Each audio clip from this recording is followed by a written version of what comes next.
আগামীকাল যেই অনুষ্ঠানটা হতে যাচ্ছে সেখানে জুলাই সনদ স্বাক্ষরের ঘটনা ঘটবে। ফলে জুলাই সনদের আইনি ভিত্তি বা যে অর্ডার জারি করার কথা বলা হচ্ছে সেই অর্ডার জারির আগে স্বাক্ষর সেটা কিন্তু কেবলমাত্র সেরিমোনিয়াল, সেটা আনুষ্ঠানিকতা। জুলাই সনদ প্রণীত অলরেডি হয়ে গিয়েছে, সবাই একটা জায়গায় ঐক্যমত এসেছে যে আমরা কি কি পরিবর্তন চাই। সেখানে কিছু কিছু দলের কিছু কিছু বিষয়ে নোট অফ ডিসেন্ট আছে, তাদের ভিন্ন মত থাকতেই পারে, এবং আমাদেরও সেখানে একটা দাবি ছিল যে নোট অফ ডিসেন্ট থাকলেও ডকুমেন্টেশনের জন্য কিন্তু গণভোটে পুরো সামগ্রিক বিষয়টাই যাবে।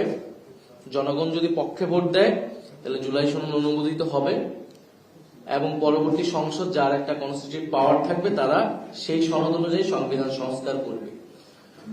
ফলে পুরো প্রক্রিয়ার মূল জায়গাটা থাকবে অর্ডার, যে অর্ডারের ভিত্তিতে, যে সাংবিধানিক আদেশের ভিত্তিতে এই গণভোট হবে এবং পুরো প্রক্রিয়া আগাবে। ফলে সেই জায়গায় আমরা বলেছি, গতকাল আমাদের সদস্য সচিবের নেতৃত্বে যখন প্রতিনিধি দল ঐক্যমত্য কমিশনে গিয়েছিল তারাও বলেছেন, এর আগে আমরা অনানুষ্ঠানিকভাবে সরকারকে এবং ঐক্যমত্য কমিশনকে এটা জানিয়েছি যে শুধুমাত্র একটা আনুষ্ঠানিকতা করার প্রয়োজন নেই, বরং আমরা যেটা দেখেছি ঘোষণাপত্রের সময়, জুলাই ঘোষণাপত্রেও কিন্তু আমাদের দাবি ছিল এটা একটা আইনি ভিত্তি থাকবে, সেটা হয়নি। জুলাই ঘোষণাপত্রের যেই টেক্সট, সেই টেক্সট নিয়ে কিন্তু এক ধরনের প্রতারণা করা হয়েছে।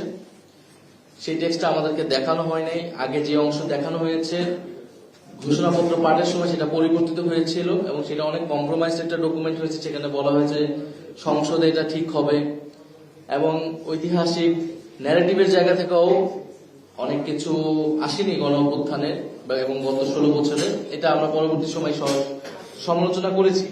ফলে আমরা আরেকটা এরকম ঘটনার সাক্ষী হতে চাই না যেটার আসলে কোনো মিনিং নাই।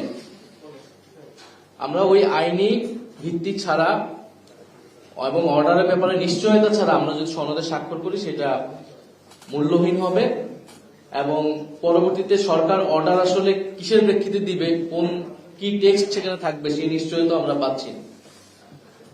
ফলে আমাদের সদস্য সচিব যেমনটা বললেন যে আমরা সেই বিষয়টা নিশ্চিত না হওয়া পর্যন্ত আমরা জুলাই সনদে স্বাক্ষরের যে অনুষ্ঠান বা যে আয়োজনটা চলতেছে সেখানে আমরা নিজেরা অংশীদার হব না।